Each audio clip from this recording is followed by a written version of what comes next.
Глава 8. Цяпер мы маглі хадзіць паўсюль нават паасобку.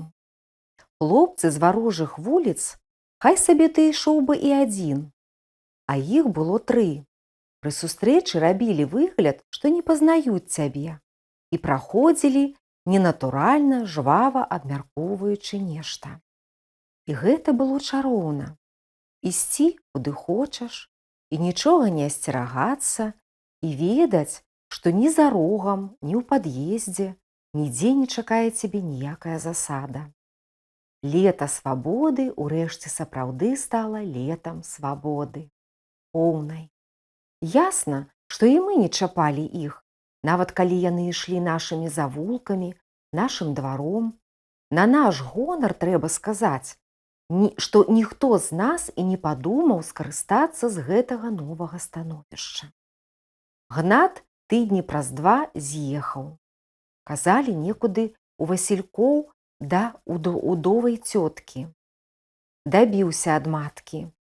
Ясна, няма чаго яму тут было болей рабіць. Што праўда, на яго месцы я так лёгка не здаваўся б.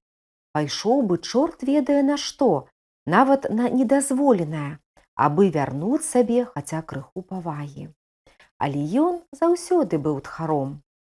Мы толькі плячамі паціснулі. Што ж, хай цяпер, калі здолее дабіцца, мучыць іншых і панявярае чужымі. Тут мы нічога не маглі зрабіць. Толькі спадзяваліся ад усяго сэрца, што свет паўсюль не без добрых людзей, што і там знойдуцца вартыя, добрыя хлопцы. І тут перад самымі нашымі ўцёкамі, калі мы ўрэшце расслабіліся і зірнулі вакол і ўбачылі, якая прыгажосць у сумных ціхіх дворыках і ва ўвяданні каштанаў і ў зорных ужо амаль па-асенняму зорных начах над Дняпром, звалілася на нашу кампанію новая бяда, новае злашчасце, новая напасць. Усе нібы пашалелі на глебе дружбы.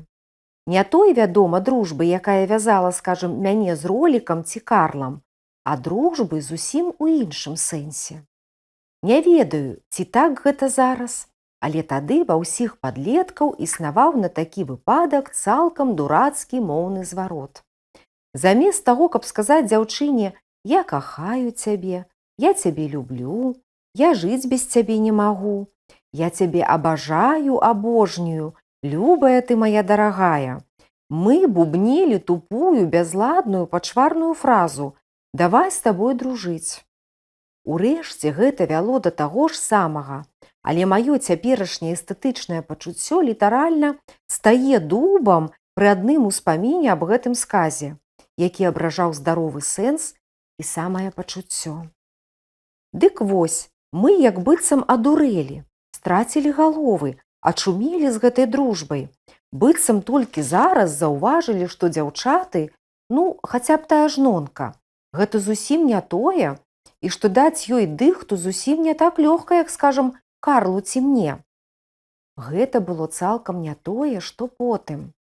Пасля мы, хто дажыў, шмат чаго разумелі.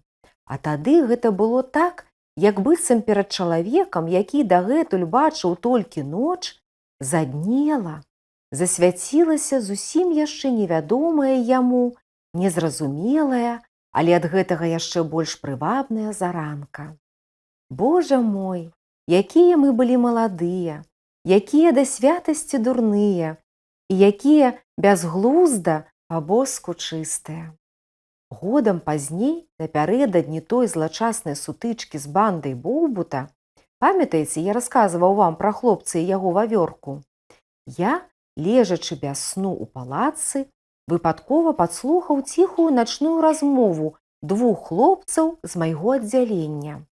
Мужных хлопцаў, добрых ваякаў, на рахунку якіх ужо было па некалькі заўзятых бандзюг.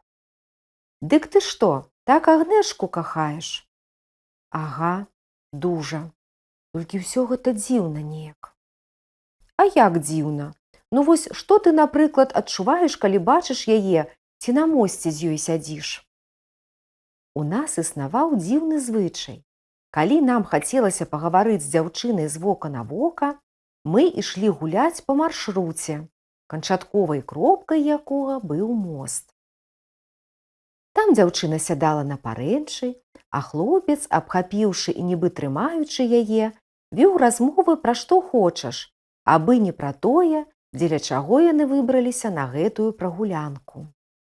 Гаварылі, злёгку пагойдваючыся, а ўнізе шумела бегла вада.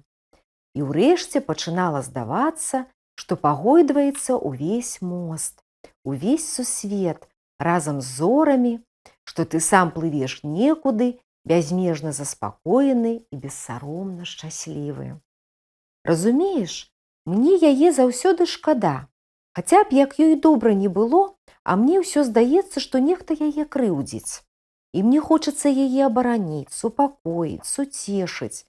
Ты толькі не смейся, мне часам нават легчы з ёй хочацца, прыціснуць да сябе шчыльна-шчыльна і па галаве гладзіць, каб ніколі не плакала.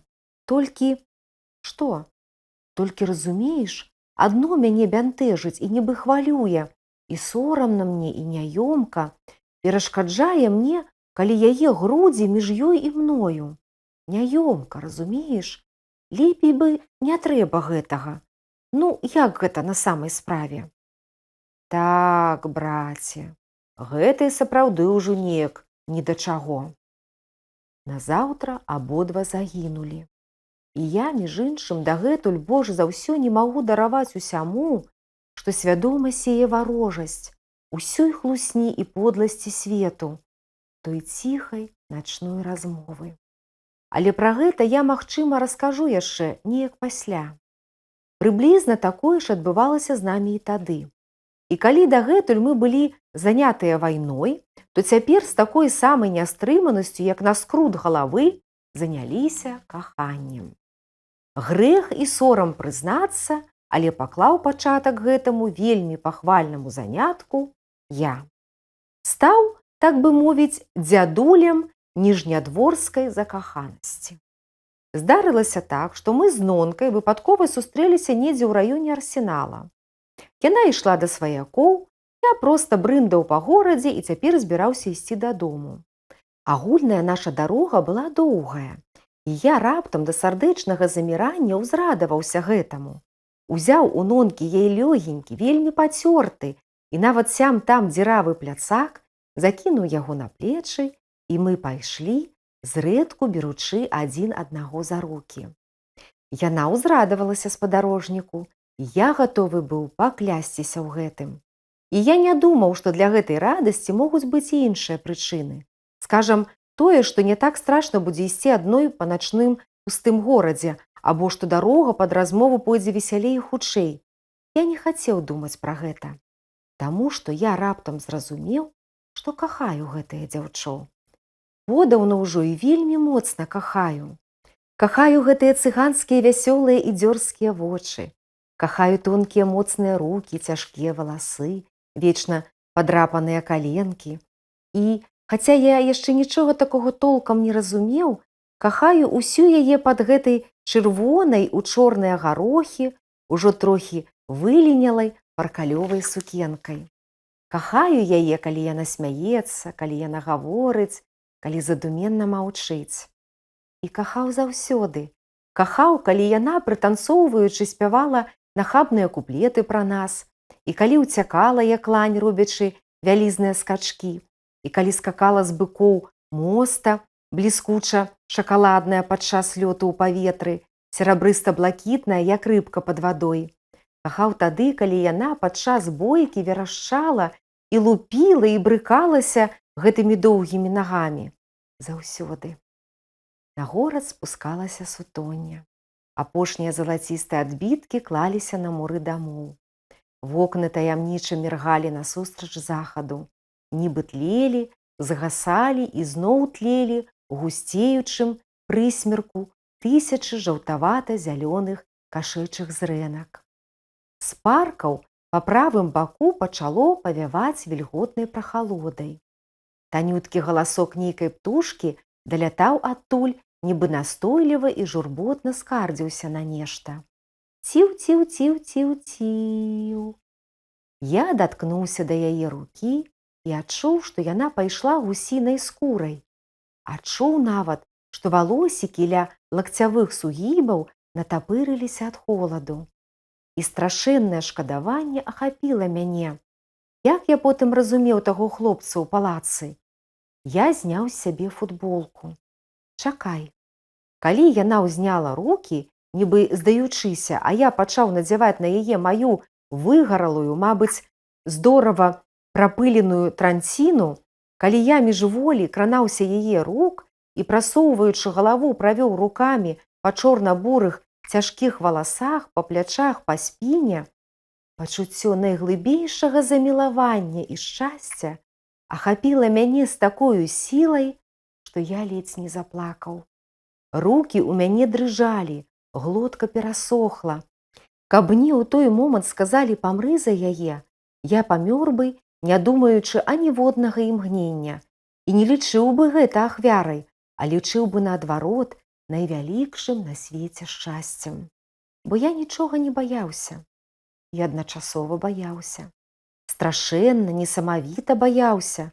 Баяўся гэтай дзяўчынкі, баяўся поўнай сваёй нявопытнасці перад лікам чагосьці, амаль цалкам мне невядомага, таго, што я толькі прадчуваў нейкімі глыбінямі душы, аб чым толькі цьмяна здагадваўся нечым такім, што ляжала нават глыбей падсвядомасці.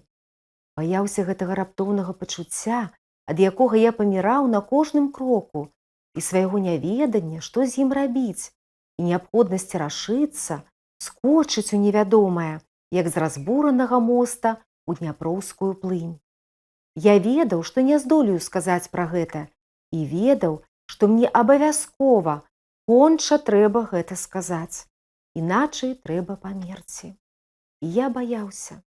І з таго часу я ніколі не ўсміхаюся, калі ўбачу каханне 16гадовых. Можа, нехта і не перажыў такога, але я перажыў, я ведаю, якое яно. Верце мне, яно бывае стакрот больш моцнае і заўсёды куды больш безнадзейнае і горкае, чым у нас. Верце мне, дарослыя людзі. Я баяўся, і я адчуваў неабходнасць і наканаванасць так моцна, што ведаў, я скажу і памру. Абавязкова. Толькі яшчэ не зараз.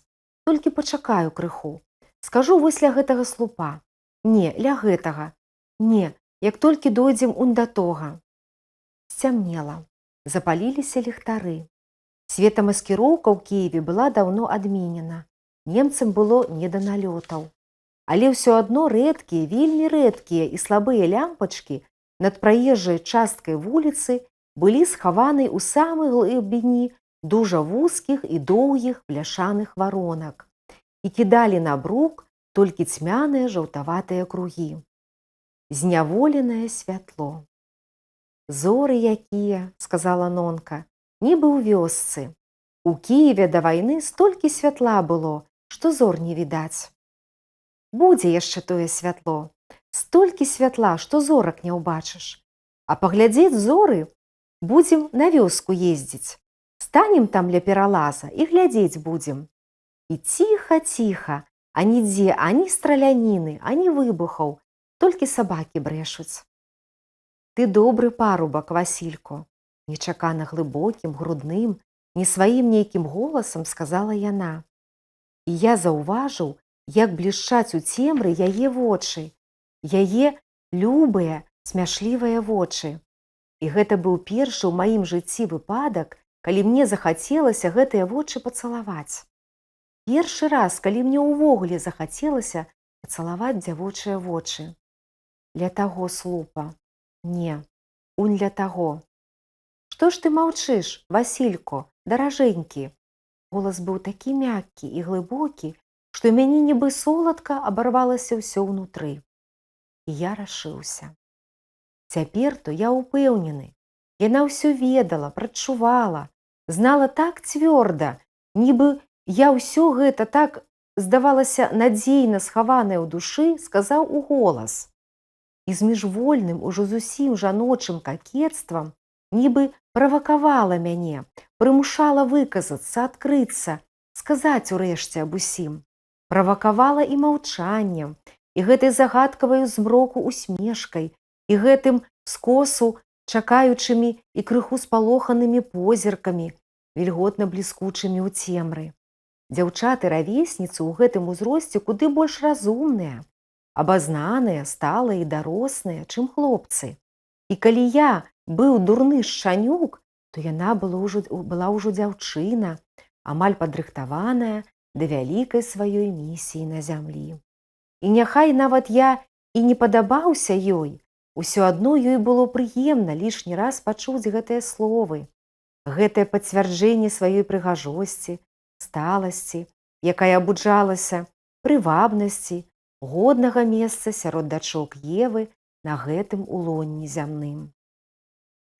Мне здавалася, што зараз я скажу ёй самыя прыгожыя словы на свеце, словы, ад якіх плачуць, пасля якіх цалуюць і, пачуўшы іх, ніколі не ідуць да іншага. Словы, якіх ніколі не чуў ні гэты цьмяны начны Дняпро, ні гэты старажытны зачараваны ноччу горад, ні вечныя зоры над ім.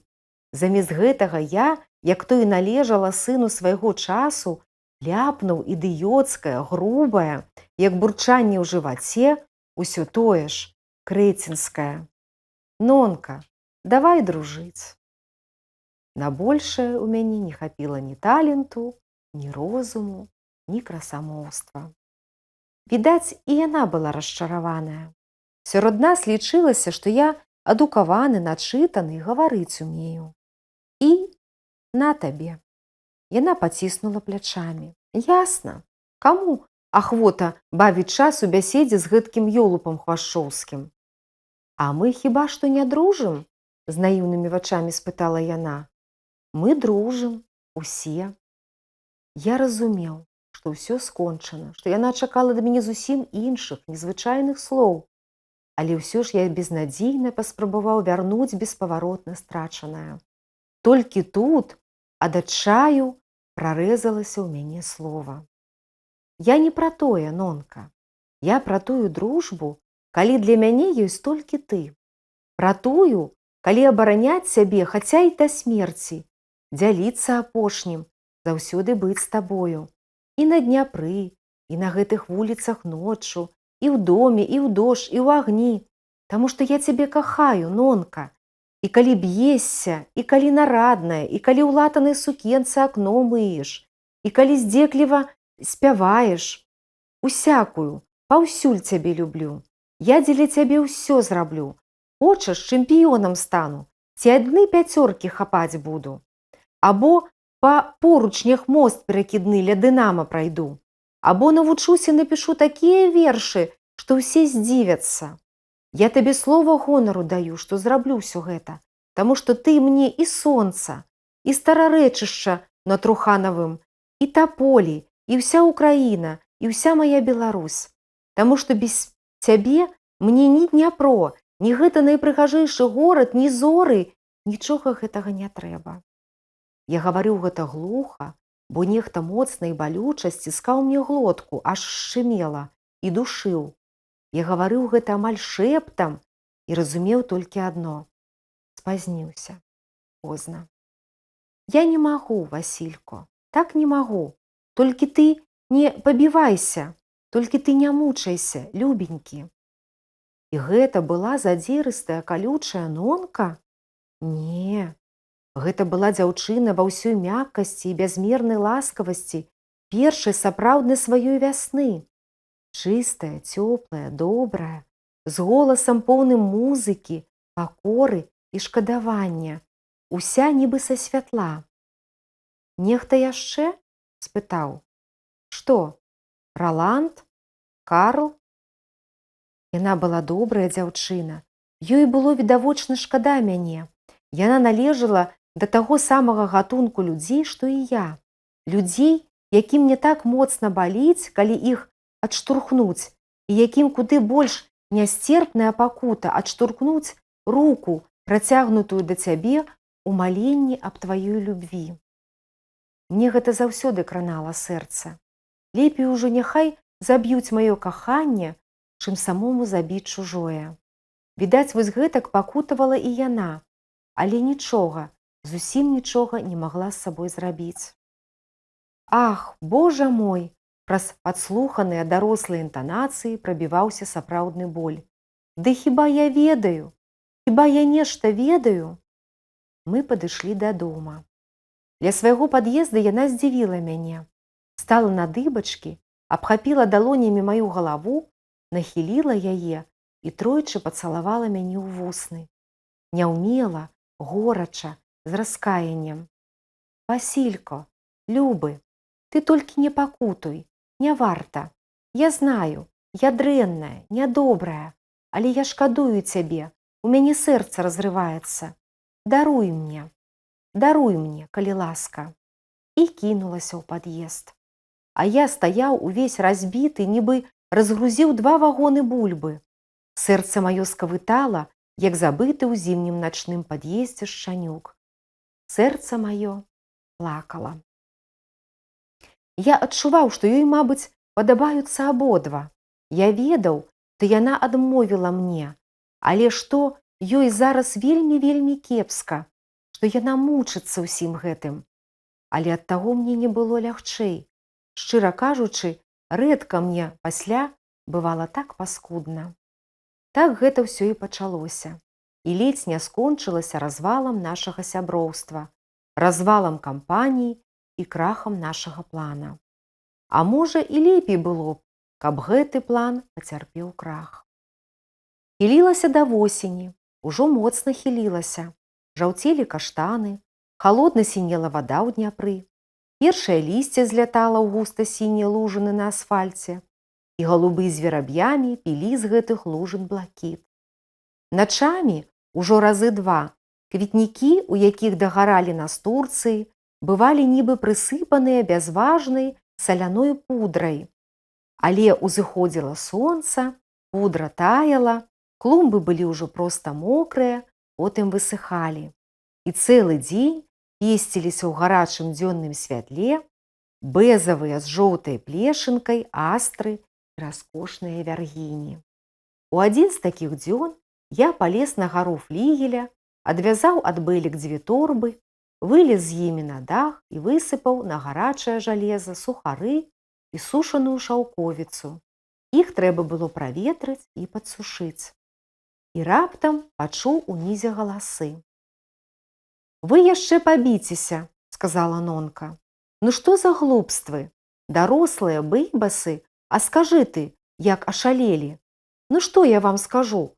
Каго з вас мне загадаеце пакрыўдзіць? З іншымі пасварыць? Каго? А ты не ўнікай адказу, то ўсё будзе ў парадку», – сказаў Ролік. «Табе што, прыемна нас абодвух за нос вадзіць? Абодвух пры сабе трымаць?» Ну, не думала я. «А што ты ўвогуле думала?» – спытаў Карл. «Я думала, што кіяўляне ўсе чыста разумныя». «Канчай», – сказаў Раланд. «Не даводзь ты нас, не выводзь сябе.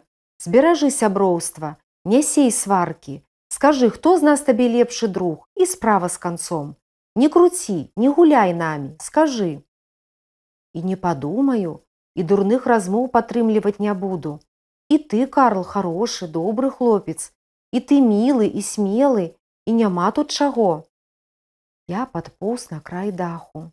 Яны аддаляліся, і спрэчка, відаць, набірала сілы, бо галасы падымаліся ў тоне, а жэсты рабіліся ўсё больш рэзкія і размашыстыя. Пасля да мяне даляцелі словы Карла. «Праўду кажуць, што ўкраінец пасля абеду дурань». «Угм», – сказаў Ролік. «Гэта святая праўда. І ўся розніца паміж украінцам і немцам у тым, што ўкраінец дурань толькі пасля абеду». Яны пачалі здымаць курткі. Пасля паглядзелі адзін на аднаго, амаль аднолькавым жэстам махнулі рукой і пайшлі ў розныя бакі. «Ролік! Карл!» – пачуў я адчайдушны голас. У адказ маўчанне.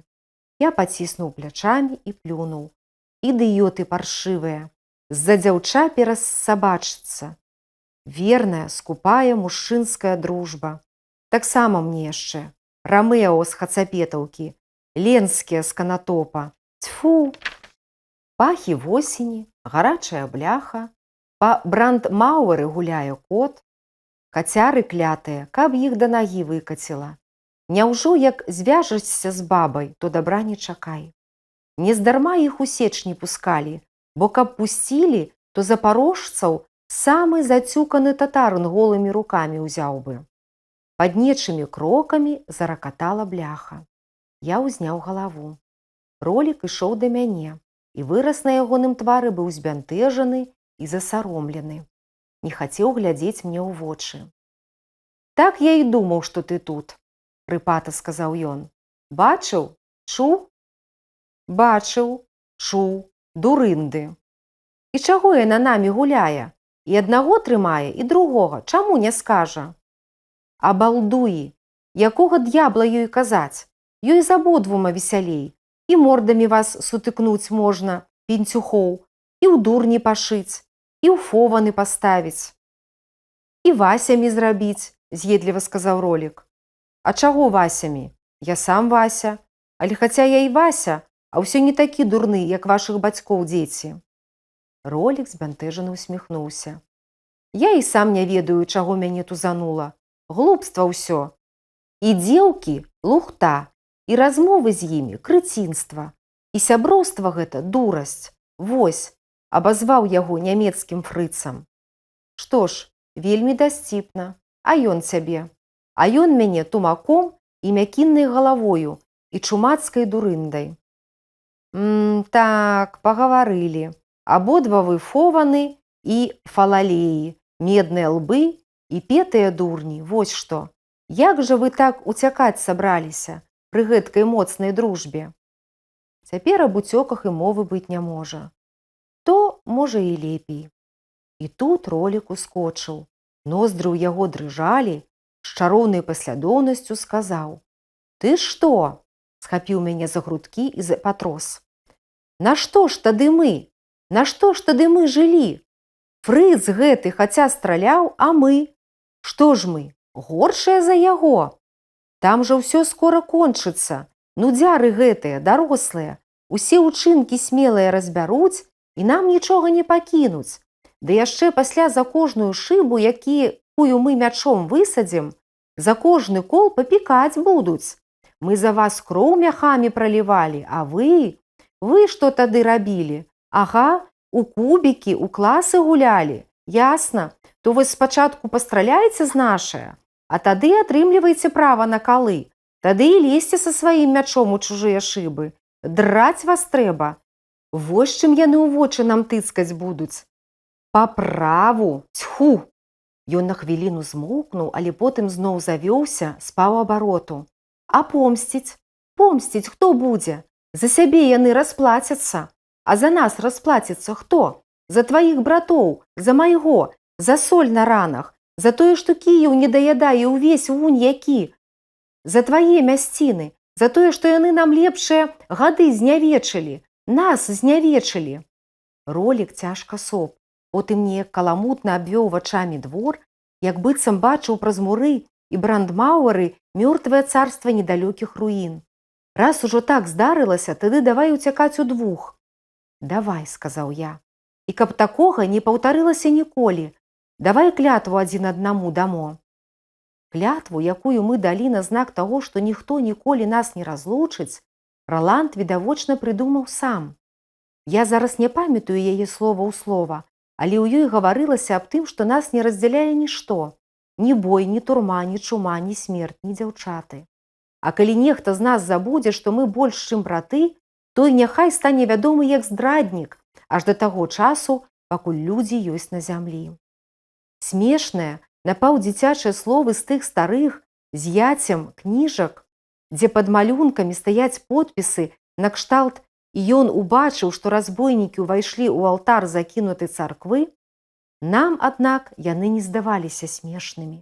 Проста таму, што мы гаварылі іх са шчырай верай. Мы ляглі на спіны. Плылі над намі ў сінім сляпучым небе снежныя аблокі. Тоўстыя, поўныя, як налітыя малаком. Вось-вось лопнуць. І праз некалькі хвілін нам здалося, што мы плывём недзе пад імі, паміж небам і зямлёй, якраз там, дзе лунаў на нерухомых крылах шуляк. Вось мы іх дапаможам узгрэць, аддубасім, каб яны і праўнукам забаранілі, а пасля вернемся. Сумленне ў нас тады ўжо да самага канца будзе спакойнае. І мы гэты спакой страшэнна будзем берагчы, а ні разу ў жыцці не збрэшам. І другім не дамо, сказаў я. А ўжэ ж, несправядлівасці ніводнай не пацерпім. Каб гэта каму было цяжка, каб нехта заплакаў, ці крый Божа з моста галавой кінуўся. Гэта ані. Толькі як мы, па сваёй ахвоце, друз гэты расцягнем, гарадоў такіх набудуем, усе дзівіцца будуць. І ў кожнага чалавека тысячы кніг. Ага, а каб у каго ў жываце бурчала? Не, усе будуць сытыя, добра апранутыя, у кожнага свой пакой, каб іншыя да яго не лезлі, як не захоча. Хочаш чытай, хочаш сталярнічай ці караблі выразай, і ніякі задавака, ніякі нудзяр да цябе не палезе з вышыні загадваць: рабі тое, не рабі гэтае. І на кожным кроку хочаш сасіскі з хлебам, хочаш каўбаса, а мы ідзём і толькі: сёння мне гэтага не хочацца. Давай лепей вады возьмем з сіропам і піражкоў з павідлам. І кіно паўсюль добра ідзе, цікавае, кепскага проста не робяць, як зараз. Ну, і людзі ўсе прыгожыя, моцныя, бо няма чаго ім баяцца. Ні табе аблаў, ні стрэлаў, ні мін, ні свалоты, ніводнай сволачы на свеце. Гэта ж здорава, Ролік, га? Так здорава, што аж не верыцца. Ролік часам злоўжываў іроніяй, як многія ўкраінцы. Але ж будзе. Нашто ж тады столькі крывішчы пралілося? І як цудоўна мы зажывём, дзяўчаты, якія з намі дружыць будуць. Схаваў сплеценыя пальцы рук між каленяў. Як добра мы будзем жыць, і жыццё будзе, якое цудоўнае, якое жыццё. Працяг будзе. Да сустрэчы.